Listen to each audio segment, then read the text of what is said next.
Әлем достар, бүгінгі видеода біздер мен достарым беріп жүрген заттарымды ашамыз. Бірінші мынандай миксерден бастаймыз.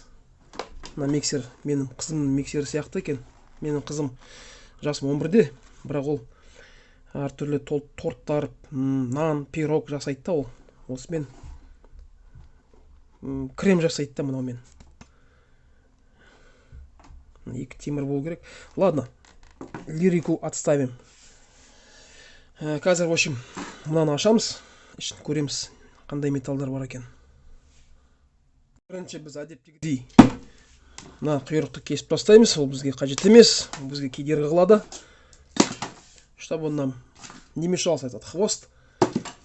И начнем, наверное, вот эти вещи раскручивать потихонечку. Мне кажется, что... Ага.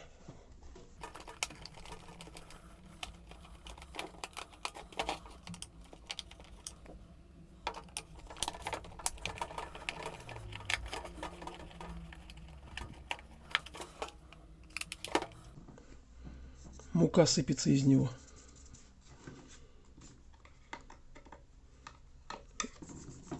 Или сахарная пудра.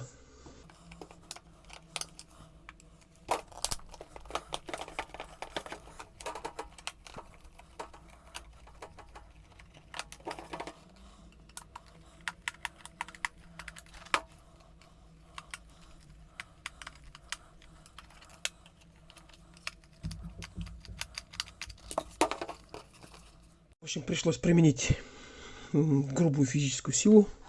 Он не хотел открываться.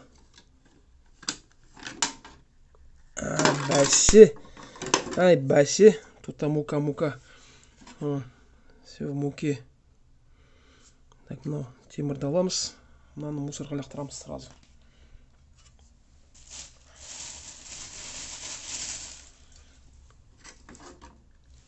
Ша!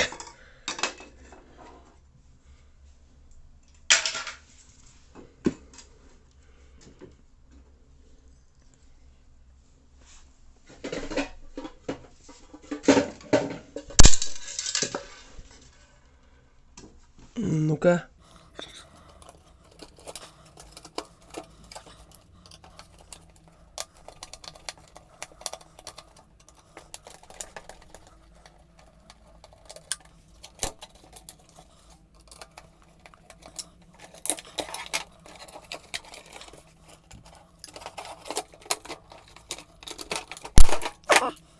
Мусор.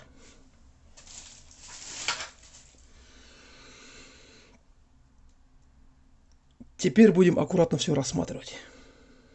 Но сперва здесь приберусь немножко. Осында деталь шықты ішінен. Бір трансформатор бар екен ішінде, және бір якорь. Так, ол азғантай мыс әрине.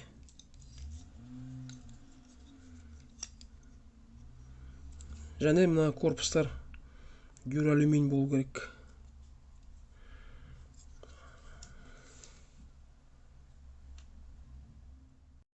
Итак, друзья, в общем, миксер разобран полностью. Осталось его только завесить. Чем мы сейчас и займемся. Сперва завесим вот эти вот от якоря ламельки. И тут еще были вот такие вот контакты. Ну, такие медные, скажем, не контакты, что-то, закрутки какие-то. Все в одну кучу кину. Вес сейчас узнаем.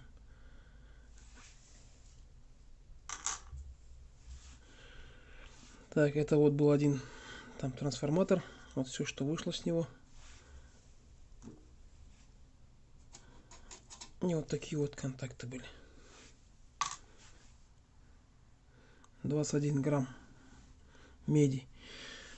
Так, якорь, вот я эти пластинки убрал красные, но вот это сама по себе она лакированная обмотка. Ну, не думаю, что много, здесь, наверное, тоже грамм 20 получилось бы. Оставлю до лучших времен. Надо будет ее обжечь и всю обмотку потом вычесть. Хотя можно, конечно, так сделать. Вот. Просто здесь вот так обрезать его. И вытащить, и все. Проблем нету, в принципе. Ладно. 21 грамм меди.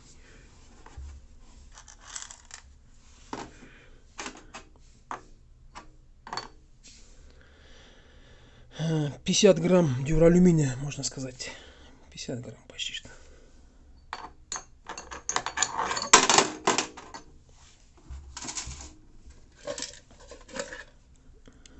Железо у нас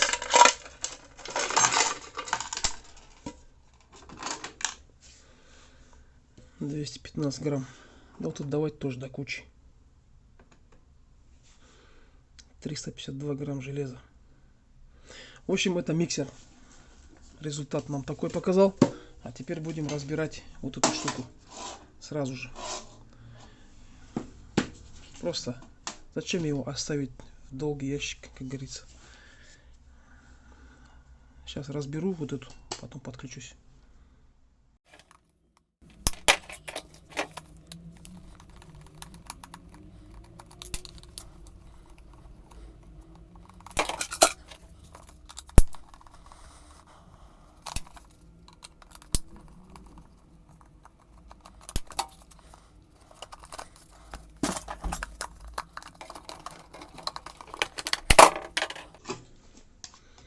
Все вживую трансляция. Онлайн.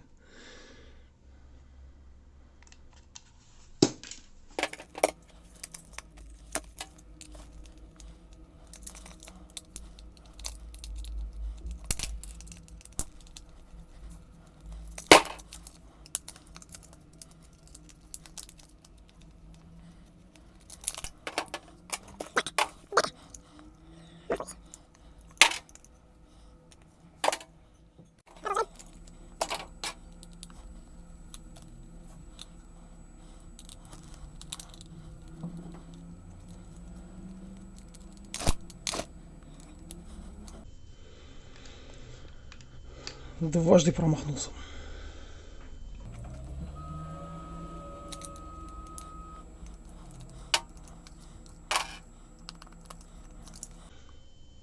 Все в масле здесь.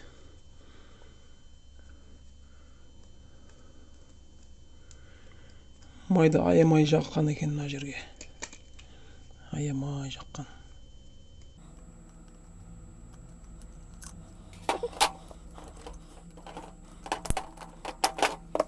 Мусорға тастаймын. Май қажет емес мына бізге. Тек мына кнопканы алып тастаймын. Болды.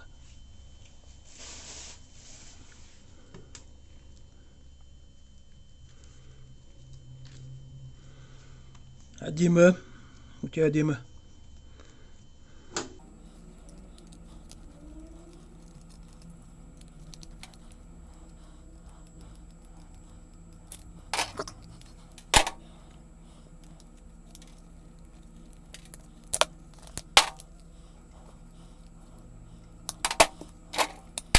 Так, бізге керегі мінекей осы екі зат қой. Мына мыс деп ойдамын. Және тағы бір якір. Мыс алуға бола ма екен? Қазір кейіннен өзім көрермін бұйырса. Алып атсам егерде қосылармын.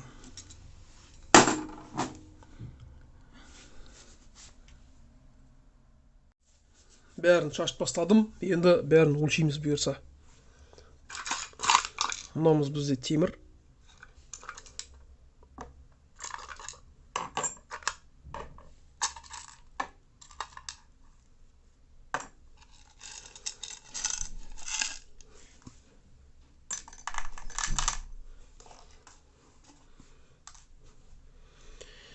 Екі жүз елу грамм темір.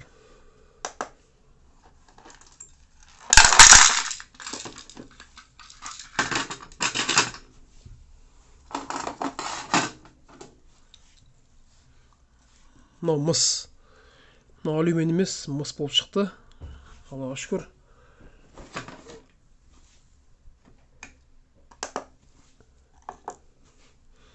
Елу жеті грамм. Так, мынадан мен шығара алмадым мысты. Өкінішке орай мынау толған лак іші. Кестім де оны ножовкамен бүйтіп үзіп аламын ба деп едім, бірақ мына лактар шашылып бастады да, мына балконға өте неприемлемо нәрсе ол. Сондықтан оны тек отқа лақтырам кейіннен.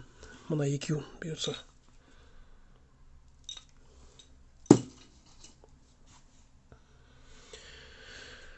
Елу сегіз грамм мыс. ода жаман емес. Мынаумен қосқан кезде 72 грамм банкімізге кетеді бұйырса. Сонымен достар, мінекей осындай бізде разбор. Ал мынада мысты шнурлар. Ондай азғантай осыдан мыс шықты. Мынаны тазалайын бұйырса екеуінде. Назарыңызға рахмет. Сау болыңыздар достар. Бұйырса келесіде вафельницаны ашамыз.